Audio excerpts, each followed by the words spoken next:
2 months after I died, it finally occurred to my parents that they'd forgotten to bring me back from their trip. My father scowled in frustration. She was supposed to walk back herself. Does she really need to make such a big deal out of it? My brother, ever smug, opened our chat and sent an emoji, along with a message. You'd better die out there. That way, Scarlett and I will split grandma's inheritance. He received no reply. With a frosty expression, my mother said, tell her if she shows up for her grandmother's birthday on time, I'll let the whole pushing Scarlett into the water thing go. They never believed I hadn't made it out of those woods. After digging 6 feet into the ground, they finally found my bones deep in the forest. Chapter unable to reach me and under pressure from my grandmother, my family finally found themselves reluctantly standing in front of a rundown rental in the city. Flynn Patterson pinched his nose. How can that good-for-nothing live in a place like this? Mom, Dad, I don't want to go in. All right, you two can head back. Your dad and I will take it from here, my mother replied. Scarlett Patterson clung to my mother's arm, her face a mask of concern. Seriously, can't Whitney grow up for once? She didn't answer our calls or texts, and now you two had to come all the way here. I'll make her pay for this. My mother's eyes flashed with anger as she pulled my father inside. They trudged up 4 flights of stairs, panting as they finally stopped in front of apartment 401. When my father knocked, a burly man with no shirt answered the door. Who are you looking for? Seeing him instantly ignited my father's temper. What's your relationship with my daughter, and why are you living here? My mother stormed past him, fuming as she shouted, Whitney, get out here. Have you really had the nerve to live with someone without telling us? Just then, a heavily pregnant woman stepped into view. Did you come to the wrong place?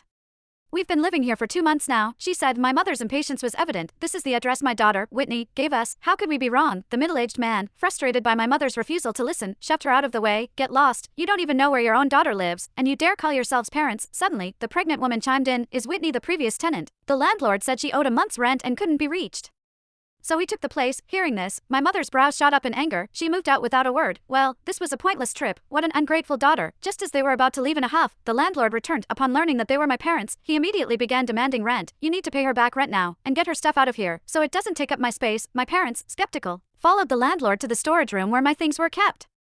Dust covered everything. Having been untouched for 2 months, my father recognized a few of my favorite clothes. Those are definitely hers. My mother frowned, coldly stating, is Whitney doing this on purpose, leaving all this junk behind for us to clean up after her? The landlord couldn't take it anymore and said, it's not junk. These are her things. There are albums and important documents in there. She's a nice girl. I kept everything for her. My mother dismissed him with a wave of her hand. The storage room reeked of mildew. Holding her nose, she stepped back outside and called my phone. After several unanswered calls, she left a message. Whitney, are you done with this nonsense? Your dad and I are at your rental right now. Hurry up and come back. Her usual tone dripped with disdain, her disgust unfiltered. She wasn't surprised that I hadn't replied to Flynn's messages. After all, my little brother and I had become enemies thanks to Scarlett, my elder sister's instigation.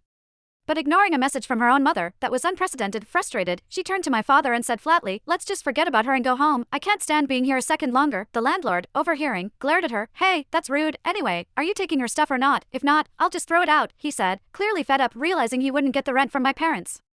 The landlord decided to let it go.